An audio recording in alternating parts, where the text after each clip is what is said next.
주 안에서 은혜로운 소그룹 모임 잘 나눔하셨습니까?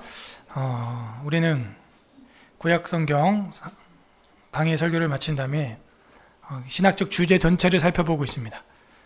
신학적 전체 주제를 통해서 오늘은 가정의 달을 맞아서 가정의 발전이라는 제목으로 성경 전체에서 우리에게 보여주고 있는 궁극적인 가정신학은 무엇인가 살펴봤습니다.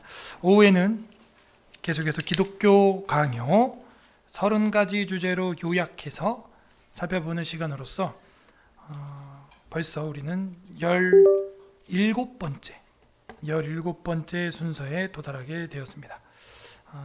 오늘 주제는요, 중생으로서의 회개라는 제목으로 하나님 말씀을 살펴보려고 합니다. 근데 중생으로서의 회개하기 전에 지난주에 우리가 봤던 거는 이제 믿음에 관한 거였습니다. 오늘 거하고 연결이 되고 이게 별개가 아닙니다. 사실은 이 믿음과 회개가 같은 겁니다. 동전이 앞뒤가 없습니다. 사실은 그죠? 하나예요. 손바닥이 가면 손등이 가는 것과 같이 지난주에 배웠던 감화와 확신, 이 믿음, 이거 성령께서 주시는 것이고, 그리고 믿음은 삶으로 열매 맺는다고 하면서 우리가 마무리를 지었었죠. 17번째 주제는 3권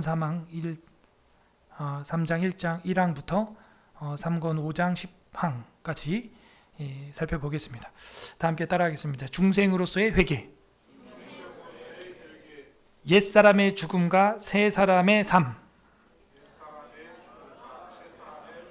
네, 길죠. 중생으로서의 회개는 옛사람의 죽음과 새 사람의 삶이다 라는 주제로 우리가 17번째 기독교 강요를 살펴보려고 합니다. 이 중생이라고 하는 것은 이제 세상에서 말하는 이제 불쌍한 중생아, 그런 말이 아니고요. 이 중생은 다시 태어났다, 생일을 다시 한번 얻게 되었다 하는 것이죠.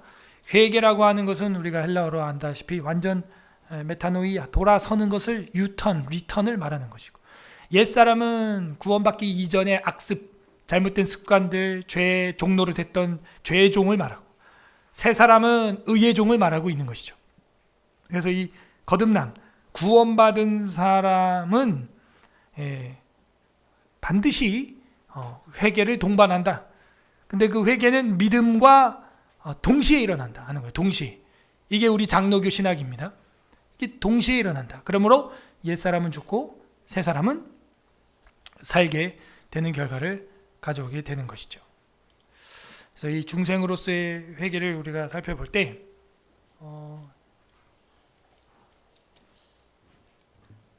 첫 번째로 우리가 살펴볼 수 있는 것은 회개입니다. 회개. 도대체 회개가 뭐냐? 회개는 믿음을 따를 뿐만이 아니라 믿음과 함께 일어나는 것이다. 그럼 회개는 언제 일어나냐? 복음을 믿을 때 일어난다 하는 거죠. 그 복음은 무엇이냐? 듣는 것이죠. 여러분이 이 자리에 앉아가지고 복음을 들을 때, 그때 믿음이 탁 생기는 거죠. 믿음이 생기는 순간 어떻게 됩니까? 회개가 일어나는 것입니다. 그래서 회개는 믿음을 따를 뿐만이 아니라 믿음과 함께 동시에 일어난다라고 말하는 게 우리 장로교 교리입니다. 그러므로 성경 마태복음 3장 2절에 회개하라 천국이 가까웠느니라, 이런 구절 가지고 회개해야 천국 간다, 이렇게 말해버리는 순간 그 회개가 또 나의 뭐가 되는 거예요? 공로가 되는 거예요. 여러분, 회개해서 천국 가는 거예요? 예수님은 뭐고 도대체 다 뭐예요? 그러면 다 필요 없어. 내가 내 죄 인정했고 안타까웠고 내 죄를 보니까 참 탄식이 나오고 난 내 죄가 싫고 막 이래가지고 그래가지고 눈물 쏟고 그래서 난 구원 받는 겁니까? 그러면은 회개한 것조차도 뭐가 되는 거예요? 나의 공로가 되는 것입니다. 그러므로 회개하라 천국이 가까웠느니라라고 말하는 신약 성경의 복음서에 나와 있는 말씀들은 회개가 믿음 앞에서 선행한다라는 이야기를 하는 게 아니에요. 그거는 루터주의자들이 말하는 것입니다. 그러므로 우리 종교개혁가 중에서 존 칼빈의 종교개혁은 루터의 종교개혁을 한 번 더 개혁했다라고 하는 평을 받고 있는 것입니다. 이게 회개하라 천국이 가까웠다 하는 이 구절이 우리는 오해하는 거예요. 회개해야 이제 천국 가는구나. 아니에요. 그 회개는 믿어져야 사실은 나오는 것이죠. 그래서 믿음과 회개는 같이 일어납니다. 믿음과 회개는 동시적입니다. 더 엄밀히 시간차를 두라면은 사실은 일어날 수 없지만 회개의 기원이 믿음에 있어요. 사실은. 그렇지 않아요? 아무것도 모르고 믿는 것도 없는데 뭘 회개해요? 사실 그러므로 제세례파들이 이야기하거나 쯔빙글리 후예들이 이야기하거나 이그나티우스 데 로욜라라고 하는 예수회 제수이트라는 집단들이 이야기하는 것처럼 회개 후에 믿음이 따르고 그 후에는 더 이상 회개할 게 없다 라고 말하는 것은 오늘날 구원파 교리인 것입니다. 이제 구원파를 여러분 평가할 수 있겠죠. 오늘날 새로 나온 신흥 종교가 아니구나. 이미 중세 때부터 있었던 잘못된 교리인 거예요. 회개할 필요가 없다. 왜? 한번 회개했으니까. 여러분 구원파 만나가지고 그 공격 받아보셨죠? 뭐라고 대답해요? 헷갈려. 여러분 예수 믿었습니까? 아멘. 회개했습니까? 아멘. 이제 뭐 의롭게 되었습니까? 아멘. 그럼 이제 죄 안 짓습니까? 여기서 이제 헷갈리는 거야. 교회 가서 또 어제 회개했습니까? 주일날 오늘 회개했습니까? 아멘. 그럼 아직 죄인이네요. 구원 못 받았네요. 뭐라 그럴 거예요? 정리가 안 돼 있는 거예요. 우리는 구원받으는 이렇게 말합니다. 우리는 구원 받았습니다. 그러므로 이제 회개할 것이 없습니다. 그리고 육체는 악한 것이고 이 육신의 장막은 육신의 정욕이 늘 있는 거기 때문에 그거는 이제 더 이상 죄가 아닙니다. 우리 속사람이 의인이 되었기 때문에 이제 나머지 육신의 장막은 죽을 때까지 이렇게 살아갈 수밖에 없는 소욕을 가지고 있는 것입니다. 더 이상 회개할 것은 없습니다. 이렇게 얘기한다고요. 그게 바로 구원파예요. 그게 제세례파예요. 그게 바로 예수에서 이야기하는 것입니다. 이 예수에는 진짜 뭐 그 예수가 아니에요. 가톨릭 집단을 말하고 있는 것입니다. 여러분, 우리는 구원받았지만 회개를 하는 이유가 무엇입니까?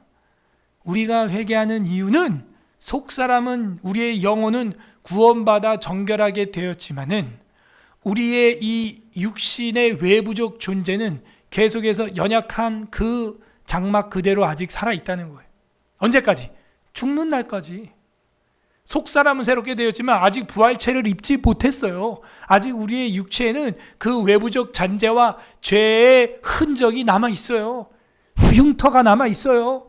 그래서 또 거기로 미혹을 받아요. 그게 인간론이에요. 그리고 예수님이 손과 발을 날마다 씻으라 그랬어요. 한 번 목욕한 사람은 더 할 필요는 없는데 발은 씻어야 한다. 그렇게 우리는요, 하나님 앞에 자백하는 삶을 살아야 돼요. 육의 죽음과 영의 삶, 이것이 바로 회개의 공식입니다. 회개는 우리의 삶에 있어서 하나님을 향한 진정한 회심이다. 이로써 우리는 하나님에 대한 진실하며 진지한 두려움을 가지고 나아가게 된다. 그걸 경외심이라 그러죠. 회개는 우리의 육과 옛사람의 죽음과 영의 삶으로 이루어진다. 영의 살아감, 그죠? 이 죽음과 삶을 지금 대비하고 있는 거니까 육신의 죽음과 영의 삶으로 이루어진다 하는 것이죠.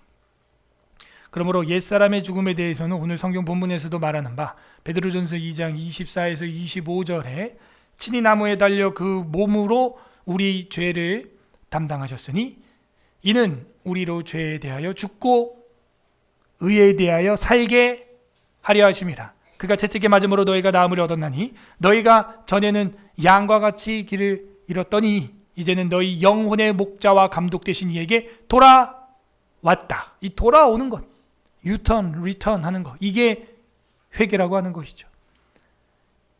죄에 대하여 죽고 의에 대하여 사는 것, 육에 대하여 죽고 영에 대하여 사는 것, 그것을 바울이나 베드로나 모든 사도들이 우리에게 이야기를 해주고 있다.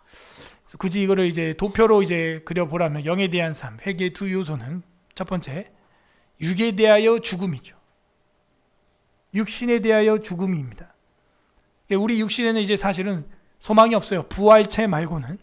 그리고 영에 대하여 삶입니다. 여러분의 가정의 개념도 오늘 오전에 바뀌었습니다. 맞아요? 그죠? 육에 대한 가정의 개념이 아니에요. 영에 대한 가정의 개념으로 완전 깨진 거예요. 완전 리뉴얼 된 거예요. 새로워진 것이죠. 그래서 육에 대한 죽음은 죄사함이요, 영에 대한 산다는 것은 의의 전가가 일어났다는 것이죠. 됐습니까?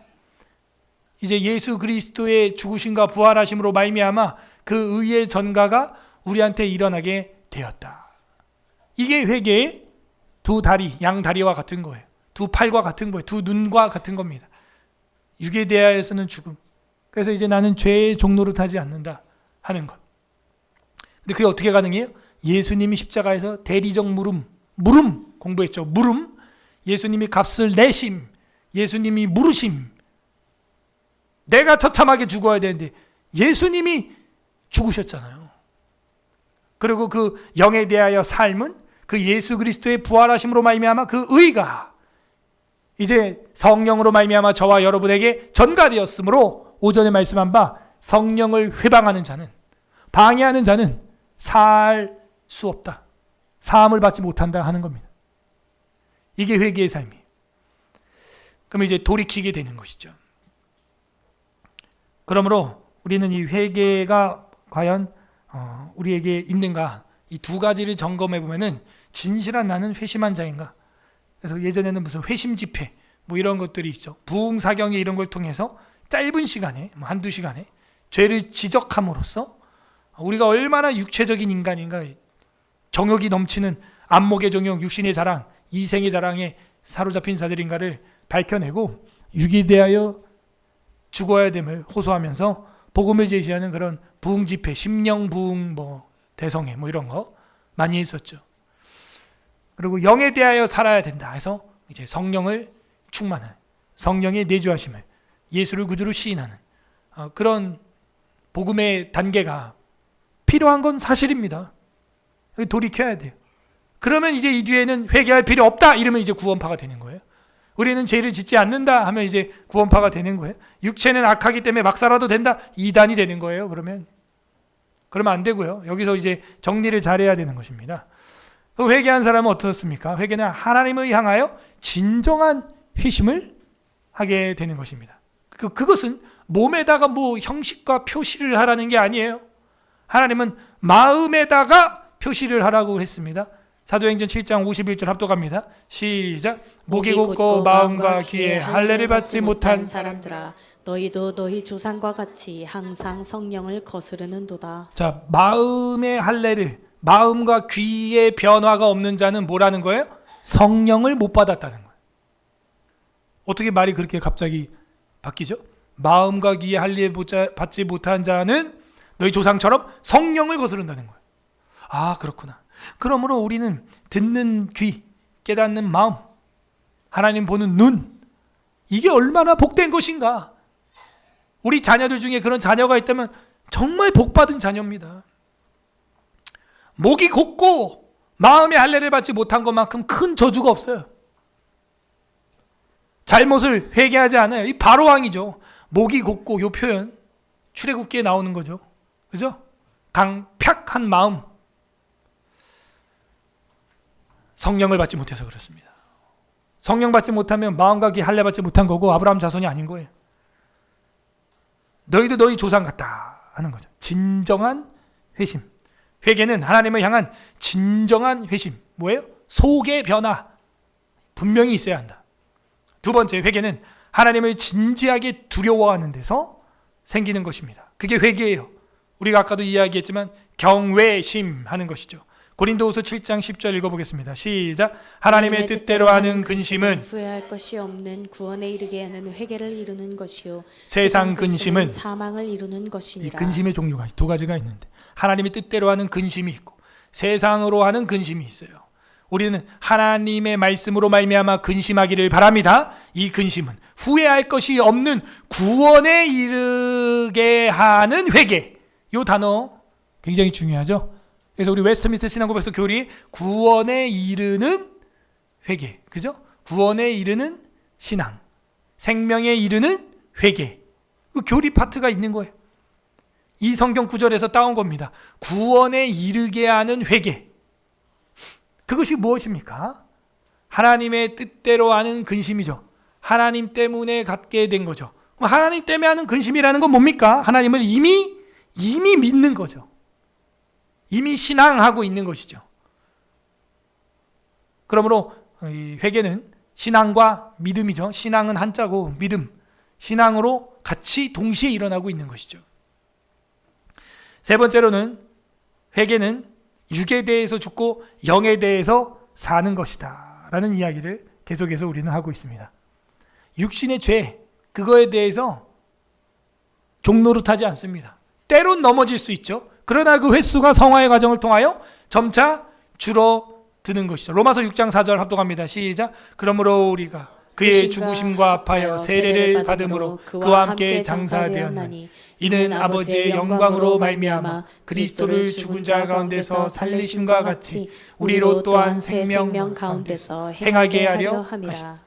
그죠? 이제는 세례 합하여 세례를 받은 거죠. 그의 죽으심과 합하여 우리는 세례를 받아 물에 잠김을 받았다 하는 거예요. 죽었다 이거예요. 나는 이제 없어졌다 이거예요. 세례를 받음으로 그와 함께 장사되었나니 이는 아버지의 영광으로 말미암아 그리스도를 죽은 자 가운데서 살리심과 같이 우리로 또한 새 생명 가운데서 행하게 하기 위해서 했다는 거예요. 그러므로 회개는 육에 대하여 죽음입니다.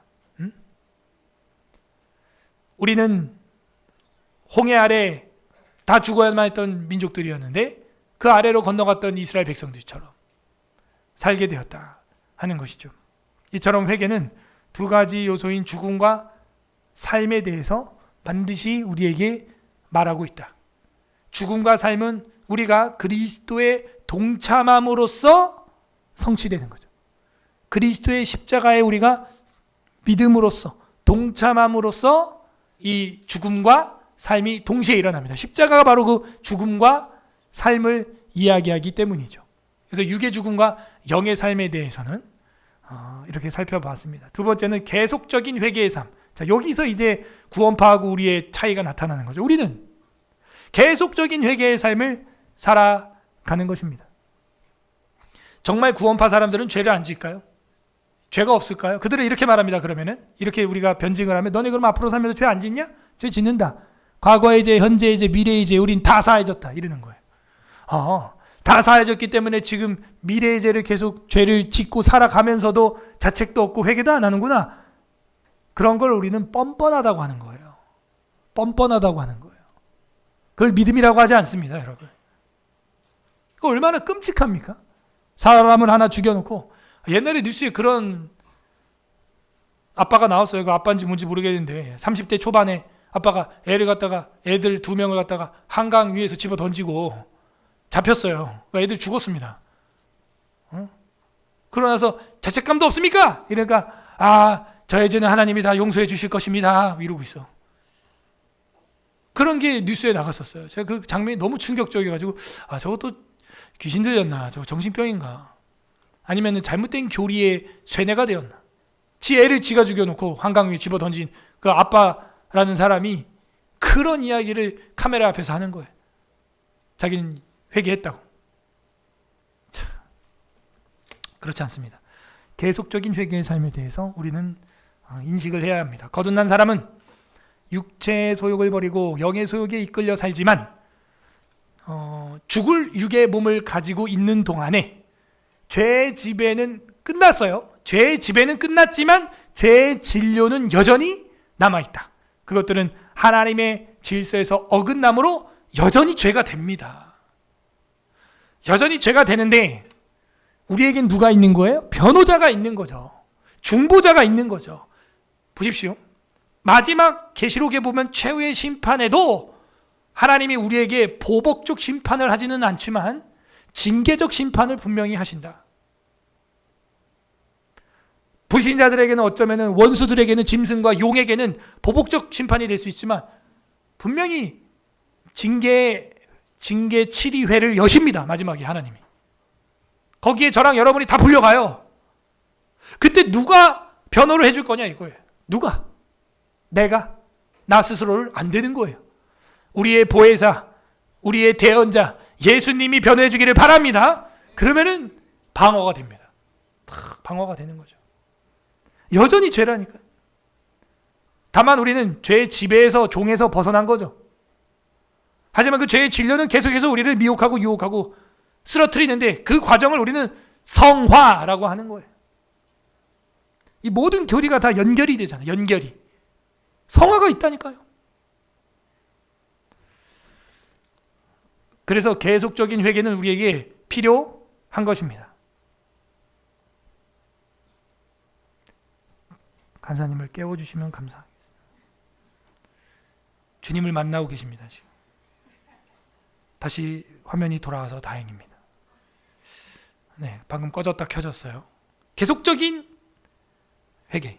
만일 우리가 죄가 없다고 말하면 다 같이 읽어보세요. 요한일서 1장 8에서 9절 시작. 만일 우리가 죄가 없다고 말하면 스스로 속이고 또 진리가 우리 속에 있지 아니할 것이요 만일 우리가 우리 죄를 자백하면 그는 미쁘시고 의로우사 우리 죄를 사하시며 우리를 모든 불의에서 깨끗하게 하실 것이요. 아멘. 보십시오. 우리가 만약 죄가 없다고 하면 스스로 속이고 또 진리가 우리 속에 있는 게 아니다. 이 당시 영지주의자들도 그랬어요. 육체는 악하고 영만 선한 것이다.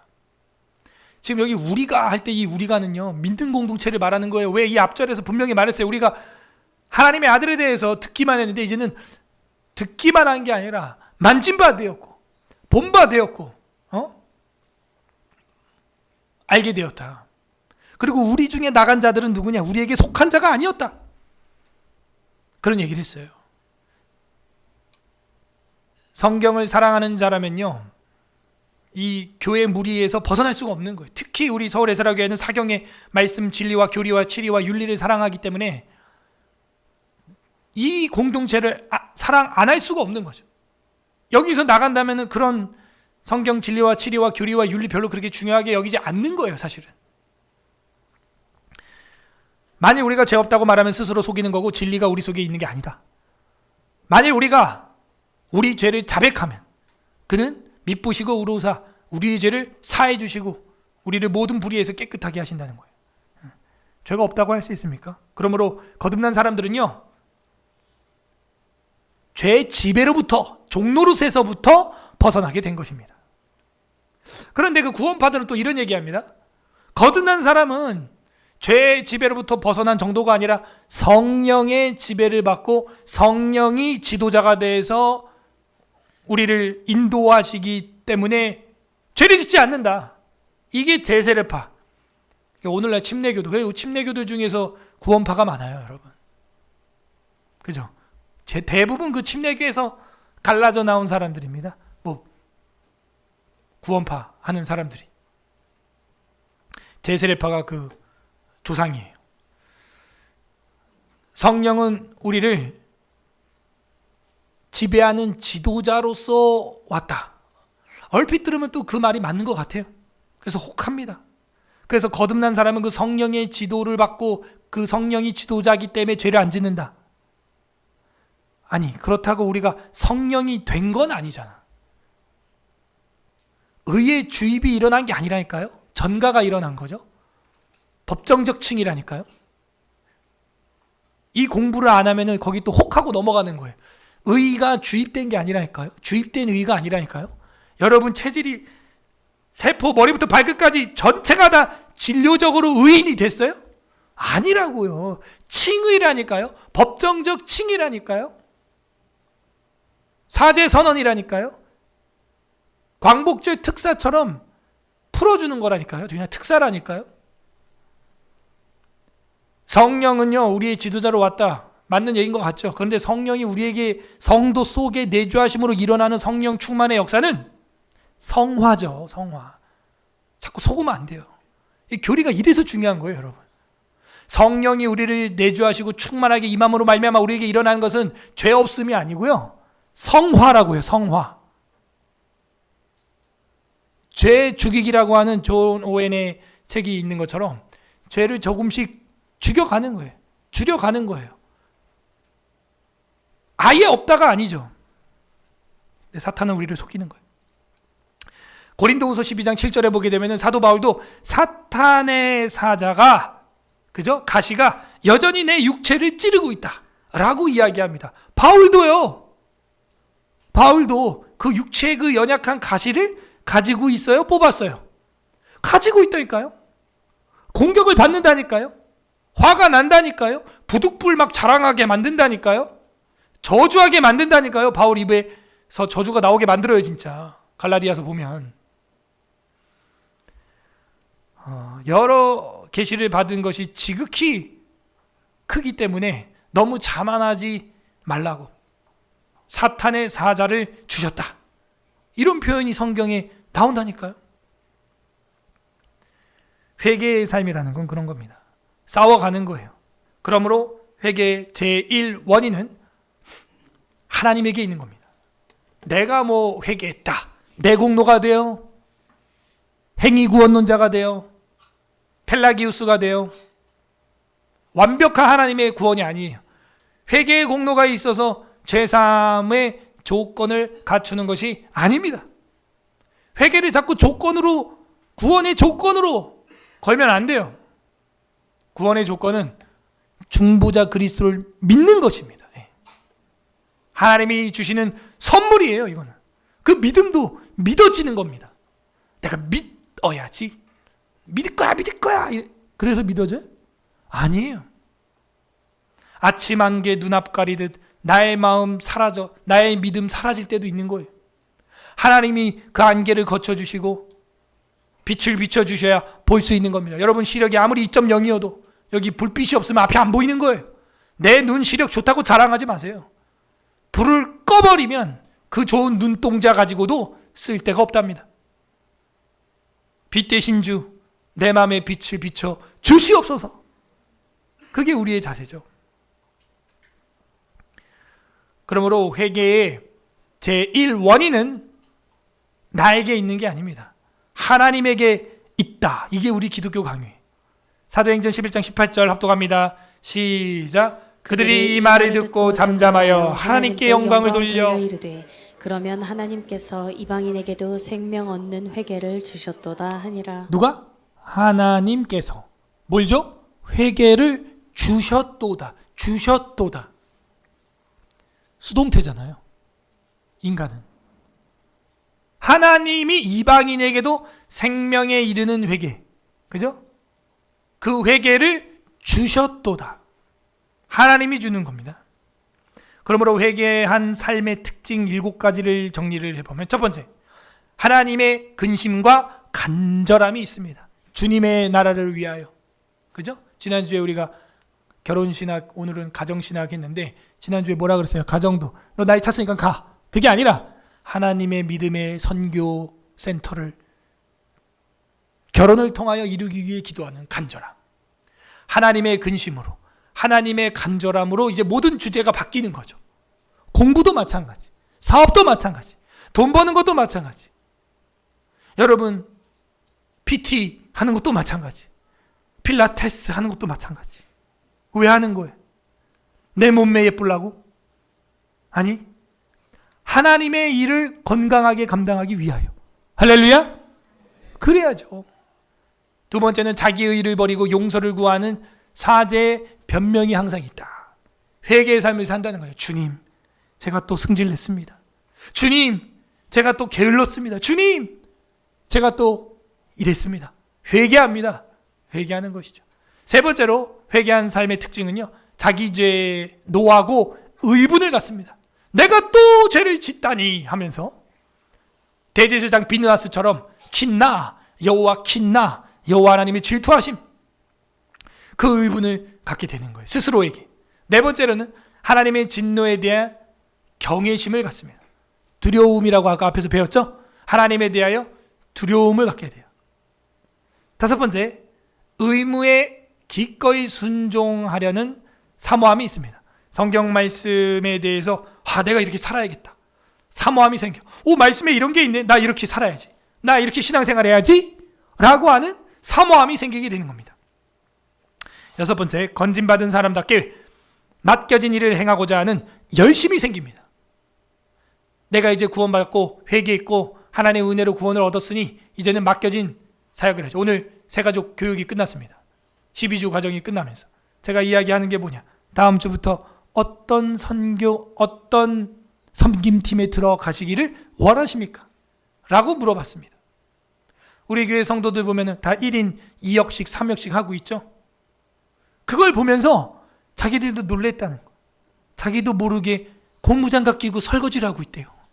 새가족들이. 처음이래. 그런 게. 전에 교회 막 아무리 다녀 하라 그래도 안 하고 하기 싫었는데 이상하게 우리 교회는 막 이 영적으로 막 막 설거지 하게 된대요. 막 이렇게 막 청소하게 되고. 다른 집사님들, 장로님, 권사님들이 그렇게 교회를 사랑의 분위기라고 표현을 했어요. 사랑의 분위기로 이렇게 막 섬기니까 나도 모르게 마이크 잡고 찬양 할렐루야 막 하고 있고 막 찬양팀 지원하고 있고 막 이러고 있다는 거예요. 건진받은 사람답게 맡겨진 일을 행하고자 하는 열심이 생깁니다. 뜨거운 마음, 우리에게도 그 하나님을 사랑하는 뜨거움이 있기를 바랍니다. 죄의 값을 헤아리며 깨닫게 되는 징벌이 분명히 있다. 죄의 값을 헤아리며 깨닫게 되는 징벌이 분명히 있다. 있습니다. 하나님이 많이 준 자에게는 많이 찾고 적게 준 자에게는 적게 찾는다 그러고 마지막 날에는 내가 그를 때리리라 이런 말도 나와요. 5달란트, 3달란트, 1달란트, 열무나 비유 뭐 많습니다. 일꾼들 비유 많습니다. 게으른 종에 대한 책망, 문 밖에서 이를 갈면서 슬피 울고 있는 모습들 분명히 징벌이 있습니다. 꾸중이 있습니다. 칭찬이 잘했다 충성된 종아, 칭찬이 또 있습니다. 따로.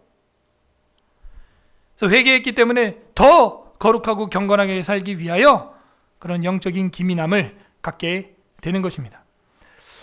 그래서 클레르보의 베르나르라는 사람, 까르보나가 아니고요. 이 사람이 한 얘기입니다. 회개는 마치 쓴 쑥을 꿀에 섞어 먹음과 같으니 달게에서 먹으면 쓴 것이 뭐가 된다? 약이 된다 하는 거죠. 쓴 쑥을 먹는 것 같은데 거기다 꿀을 막 해가지고 먹어버리면 그 쓴 것도 그냥 들어온다 이거예요. 회개는 마치 그런 쓴 쑥을 꿀에 섞어 먹는 것과 같다. 그래서 여러분 몸에 좋은 것은 쓰다, 양약고구라는 말이 있죠. 그래서 그 애들이 쓴 양 먹기 힘드니까 요즘에는 막 딸기향 타가지고 막 먹게 하고 막 이러죠. 그런 거예요. 그 안에는 똑같은 그 가루약 들어있는데 회개란 마치 그와 같은 것입니다. 어쨌든 하나님 앞에서 그렇게 자복하고 통회하는 것 쉬운 과정은 아니지만 그게 있을 때 분명히 양약 고구가 되는 것이죠. 세 번째로는 로마 카톨릭의 궤변을 우리가 보고 마치도록 하겠습니다. 이 회개에 대해서 아까 이그나티우스 데 로욜라 제수이트라 그러는데 에 대해서도 우리가 이야기를 했지만 이 사람들이 이야기하는 그 궤변이라고 하는 것은 아주 말도 안 되는 소리, 변론, 그걸 궤변이라고 하는 것입니다. 로마 카톨릭 신학자들은 회개가 마음의 통해, 두 번째는 입의 고백, 세 번째는 행위의 보속. 이 보속은 뭐냐면 보상하고 속하라는 거예요. 예를 들어 마음의 통해, 이것 때문에 지금도 여러분 평화방송 집에 가서 한번 TV가 없으니까 못 보겠지만 그 찾아보세요, 인터넷에서. 그러면은 매주 고의적으로 미사라고 하는 시간에 가슴을 치면서 내 탓이요, 내 탓이요, 내 탓이요 뭐 이런 걸 한다고. 마음의 통해라고 하면서 아니 그게 기계적으로 그렇게 하라는 게 아니잖아요. 사실은 입의 고백이라고 그래가지고 고의 성사라 그래서 칠성사로 아예 성사로 하고 있어요. 이 사람들은 이 고백이 사자한테 가서 막 죄를 부끄럽게 다 이야기하라는 게 아니잖아요. 행위의 보속. 얘기를 했더니 뭐라 그래? 너 교회 고아원 하나 치워. 아니면 주기도문 100번 써. 사도신경 100번 외워. 아니면 묵주로 돌려 제껴. 그 카운트 하라고. 그러면은 사해졌대. 이게 뭔 소리야?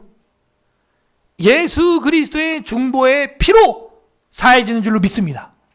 아니 우리 죄의 고백을 어디다가 하는 거예요? 마음의 통해는요 그 성령의 탄식에 동참하는 것이고 입의 고백은요 하나님께 고백하라는 거예요. 하나님께. 그리고 행위의 보석은 없어요. 예수님의 중보의 보석이 끝이에요. 그리고 내가 뭐 망가뜨리거나 물건 깨트린 게 있으면 그거 보상해주면 되는 거예요. 뭐 한 20% 속건제 하든지. 그리고 진실로 사과하면 사람한테 사과하면 되는 거고 하나님 앞에 회개하고. 근데 이 사람들은 지금 이 마음의 통해와 입의 고백과 행위의 보석으로 회개가 이루어진다는 거예요. 자기 행위죠. 자기 공로죠. 공로주의죠. 그들의 주장은 회개 자체를 선행의 의로 여기는 공로주의로부터 기인을 하게 된 것입니다. 그러므로 이건 바른 자세가 아닙니다. 마음의 통해라고 하는 것은 죄에 대한 뉘우침에는 어떤 공로도 되지가 않아요. 내가 막 크게 슬퍼하면 내 죄가 사해지는 거예요? 아니에요. 오직 그리스도밖에 없어요. 입술의 고백이라는 것도 이 성경에 나옵니다. 너희는 서로 죄를 자백하고 고백하면, 이렇게 나오는 것은 오직 주님만이 유일하신 중보자이시니까 그분에게 고백을 하고 서로에게 죄진 게 있으면은 사과하고 용서를 구하라, 그 얘기지 기계적으로 반복적으로 고해성사를 하라는 얘기가 아니에요. 중보자로서 내적인 고백들을 하라는 것이죠. 행위의 보석이라는 것은 그 죄값에 준하는 벌금을 내라는 게 아니에요. 그거 낸다고 죄가 사해지는 게 아닙니다. 그게 확대돼 가지고 뭐가 된 거예요? 면죄부가 된 거 아닙니까? 행위의 보석은 그게 아니고 오직 주님의 물음, 주님의 죽으심과 부활하심의 공로, 그걸 거저 받았기에 행위 보석은 필요가 없는 거예요. 십자가의 보석이죠. 주님의 보혈이죠. 그거면 되는 것이죠. 왜 그걸로 장사를 하냐 이거예요. 면죄부를 발행하고 그 말을 발행하고 돈을 팔고 베드로 성당 짓는다고 무리수를 두냐 이거예요. 연옥을 만들어내야 속이 시원하냐 이거예요. 그것은 공로주의로부터 기인한 것입니다. 에베소서 2장 8절 9절 보고 우리 마무리하도록 하겠습니다. 합독하겠습니다. 에베소서 2장 8, 9절 두 절 있습니다. 시작. 너희는 그의 은혜에 의하여 믿음으로 말미암아 구원을 받았으니 이것은 너희에게서 난 것이 아니요 하나님의 선물이라. 행위에서 난 것이 아니니 이는 누구든지 자랑하지 못하게 함이라. 아멘. 왜 근데 그 세 가지 행위를 집어넣냐 이거예요. 로마 가톨릭은. 마음의 통해, 입의 고백, 행위의 보석, 그런 게 뭐냐 이거예요. 행위에서 난 것이 아니니 누구든지 자랑하지 못하게 함이라. 분명히 나와 있지 않습니까? 자랑하면 안 돼요. 잘못된 거예요. 우리는 어떻게 된 겁니까? 은혜에 의하여 믿음으로 말미암아 구원을 받은 것입니다. 하나님의 선물이라 이렇게 써 있어요. 선물은요, 돈 주고 받아요? 공짜로 받아요? 공짜로 받는 거예요. 어쩌면 그냥 받는 거죠. 그게 바로 선물이라고 하는 개념입니다. 그러므로 하나님의 공로, 오직 그리스도의 의, 그의 그 의를 우리는 전적으로 의지하는 거예요. 예수님의 공로, 예수님의 통해, 예수님의 죽으심, 그거를 의지하는 것이죠. 누가복음 5장 14절에 예수께서 그를 경고하시되 아무에게도 이르지 말고 가서 제사장에게 내 몸을 보이고 또 네가 깨끗하게 됨으로 인하여 모세가 명령한 대로 예물을 드려라 하는 것은요, 이것은 공로나 보속을 말하는 게 아니고 제사장에게 가서 말함으로써 고쳐진다는 게 아니고 예수님이 지금 나병 환자를 바로 고쳐준 거잖아요. 그냥. 그러나 율법에 나와 있는 대로 입증하라 하셨더니 이렇게 돼 있잖아요. 너가 병이 이제 완치됐다는 것을 의사에게 몸을 보이는 것처럼 제사장한테 보여서 모세가 명한 대로 예물을 드려 그들에게 입증하라 이렇게 돼 있는 거죠. 나았습니다. 몸이 다 나았습니다. 입증하라는 거지. 그게 제사장한테 가서 보석금을 내고 막 이렇게 해가지고 치료, 그게 아닙니다. 반대예요. 예수님이 이미 치료하시기로 하셨고 치료했고 가는 길에 치료받았고, 그죠? 그리고 입증하는 거죠. 다 나았습니다 하는 겁니다. 그러므로 하나님이 원하시는 것은요, 무엇이냐? 통해하는 그 회개의 마음, 그걸 바라시는 것이죠. 스가랴 7장 5절에도 보게 되면은 이런 말이 있습니다. 온 땅의 백성과 제사장들에게 이르라. 너희가 70년 동안에 5째 달과 7째 달에 금식하고 애통하였거니와, 기계적으로 반복적으로 금식하거든요, 유대인들은요. 그 금식이 나를 위하여 한 것이냐? 라고 스가랴 7장 5절에 하나님이 화를 내십니다. 너네 그렇게 꼬박꼬박 금식하는데 그게 정말 나를 위하여 하는 금식 맞냐? 아니라는 거죠. 공로예요. 나는 일주일에 하루를 금식을 하고 11조 밥풀이까지 근처에 11조까지 드렸나이다. 공로잖아요. 공로다. 진짜 하나님과 심정이 통하는 그런 관계가 아니라는 거예요. 세리는 오히려 고개도 못 들고 고개 푹 숙이고 말도 못하고 가슴을 쿡쿡쿡 치면서 나는 죄인이로소이다. 예수님은 그 응답을, 그 기도를 들으셨다는 거예요. 그러므로 이런 마음의 통에 입의 고백, 행위의 보석과 같은 궤변에 속지 마시길 바랍니다. 그리고 아까 모두에 얘기했던 그런 잘못된 제세례파들의 구원파들이 주장하는 잘못된 삶, 우린 따르지 않습니다. 우리는 계속적인 회개의 삶, 쉬운 말로 성화의 삶 살아갑니다. 이 영적인 전쟁 우리는 살아가는 것입니다. 그렇게 뻔뻔하게 사는 것 기독교인의 삶이 아닙니다. 자, 이렇게 해서 오늘은 이 중생으로서의 회개에 대해서 살펴보았습니다. 우리는 어느 단계에 도달해 있습니까? 하나님 앞에서 육에 대하여 죽었습니까? 그리고 영에 대하여 살고 있습니까? 옛사람의 죽음과 새 사람의 삶을 십자가의 복음과 함께 살아가는 서울의 사라교회 되기를 주님의 이름으로 소망합니다. 아멘. 우리 시간 말씀을 생각하면서 감사와 회개와 간구하는 기도 올려드리도록 하겠습니다. 이 시간 기도할 때 첫 번째 감사합시다. 예수 그리스도께서 우리에게 구원의 길을 활짝 열어주신 것 감사합니다. 감사 기도하시기를 바랍니다. 주님께서 나 대신 십자가에서 죽으시고 그리고 부활함으로 말미암아 새 사람의 삶을 열어주신 것 감사합니다. 이제는 내가 십자가에 죽은 것이니 이젠 내 안에 내가 사는 것이 아니요 오직 그리스도께서 사는 삶이 되게 해주신 것 감사합니다. 중생으로서 회개하게 하신 것 감사합니다. 감사기도. 두 번째 회개합시다. 날마다 우리가 주님의 은혜 안에 잠겨서 살다면 모르겠지만 때로는 여전히 죄의 지배는 벗어났지만 그 죄의 진료와 외부적 존재의 공격으로 말미암아 사탄의 공략으로 말미암아 우리가 넘어질 때가 있습니다. 주님, 우리 죄를 용서하여 주옵소서. 회개하는 기도하시고, 세 번째는 간구하는 기도를 하시되 이제는 옛사람은 죽었고 새 사람으로 살아가는 우리의 삶이 되게 해주시고 죄를 점차 줄여 성화의 삶을 살아갈 수 있도록 성령으로 충만케 하여 주시옵소서. 하나님 앞에 기도 올려드리도록 하겠습니다. 기도하겠습니다.